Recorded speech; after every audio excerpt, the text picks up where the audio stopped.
Salam guys yang terkasih di dalam Tuhan Yesus Kristus. Salam jumpa kembali dengan sumber artikel media Rohani Parakletos.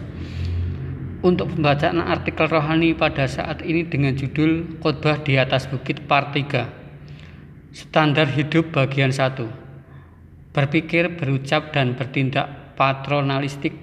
Pertama, Yesus datang bukan untuk meniadakan hukum Taurat, namun menggenapinya. Artinya Yesus memang ada hubungannya dengan hukum Taurat tersebut.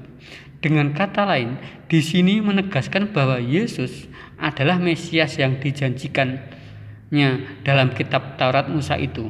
Sesungguhnya sebelum lenyap langit dan bumi, satu iota atau satu titik pun tidak akan ditiadakan dari hukum Taurat sebelum semua terjadi. Bagaimana korelasinya antara peniadaan hukum Taurat dengan kerajaan surga? Mengapa Yesus mengatakan kedatangannya untuk menggenapinya, bukan meniadakannya? Karena manusia yang telah jatuh ke dalam dosa dan telah kehilangan kemuliaan Allah tidak akan mampu melakukannya. Maka di sini siapa yang dijadikan standar dalam kehidupan khususnya untuk menjelaskan hal di atas adalah hidup keagamaan orang Farisi. Siapakah orang Farisi? Farisi adalah suatu golongan dari para rabi, dari ahli Taurat yang sangat berpengaruh. Mereka berpegang pada Taurat Musa dan adat istiadat nenek moyang. Seluruh hukum dan peraturan mereka taati secara mutlak. Sedangkan yang berani meniadakan satu iota atau satu titik dan hukum tersebut menduduki tempat yang paling rendah dalam kerajaan surga. Ayat ini bicara masalah status sosial. Kerajaan surga di sini apakah berbicara masalah eskatologis atau apakah kerajaan surga di sini berbicara masalah struktur sosial? Seperti yang sering kita lihat di berbagai media cetak maupun elektronik, tempat yang rendah dalam kerajaan surga. Yang dimaksud di sini adalah eksistensi seseorang atau kelompok dalam masyarakat. Mampukah seseorang itu bersosialisasi di tengah-tengah orang banyak? Bagaimana penilaian mereka terhadap kita?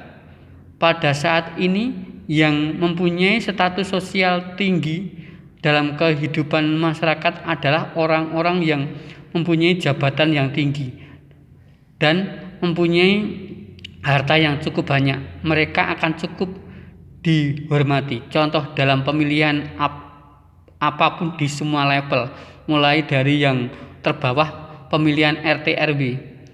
Banyak orang-orang kaya mengeluarkan pendapatnya, sekalipun salah mereka tidak berani menentangnya.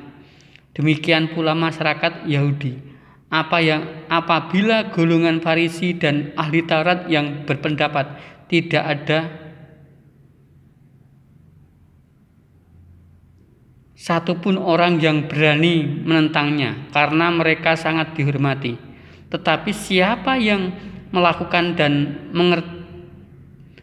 mengajarkan segala perintah-perintah hukum Taurat, ia akan menduduki tempat yang tinggi dan dalam kerajaan surga. Seperti apa yang dikatakan Yosua, janganlah engkau lupa memperkatakan kitab Taurat ini dan renungkanlah itu siang dan malam, supaya engkau bertindak hati-hati sesuai dengan segala yang tertulis di dalamnya. Sebab dengan demikian perjalananmu akan berhasil dan engkau akan beruntung.